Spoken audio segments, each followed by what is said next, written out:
மதுரை வைகை தென்கரை பகுதியில் உள்ள பழைய காகித கிடங்கில் பயங்கர தீ விபத்து நேரிட்டுள்ளது. கூடுதல் தகவல்களை செய்தியாளர் செல்வகுமாரிடம் கேட்கலாம். செல்வகுமார், தீயை அணைக்கும் பணி தொடங்கிடுச்சா?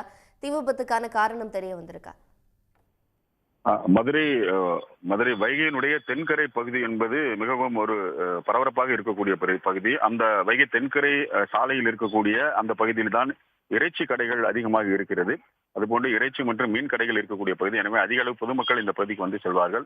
இந்த இறைச்சி கடைகளுக்கு நடுவே ஒரு பழைய பேப்பர் மற்றும் பழைய பிளாஸ்டிக் உள்ளிட்டவைகளை வைத்து விற்பனை செய்யக்கூடிய ஒரு மொத்த குடோன் ஒன்று இருக்கிறது. இன்று காலை திடீரென்று அந்த குடோனில் இருக்கக்கூடிய அந்த சேமித்து வைக்கப்பட்டிருந்த அந்த பழைய பொருட்களில் இருந்து புகை கிளம்பியுடன் உள்ளே இருந்தவர்கள் வெளியே வந்து விட்டார்கள்.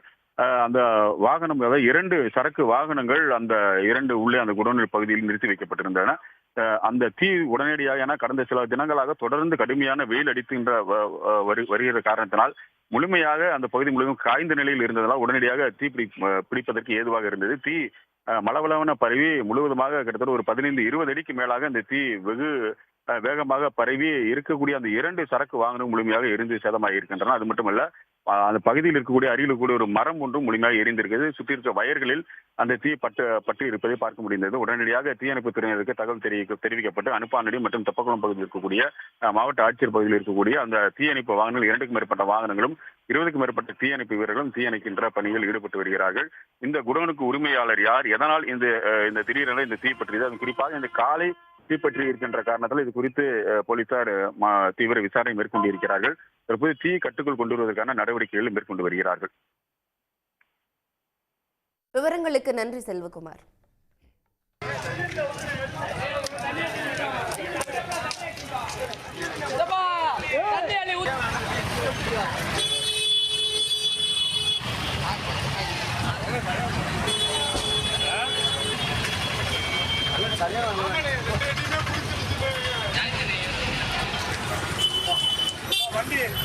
வண்டிகள்லாம்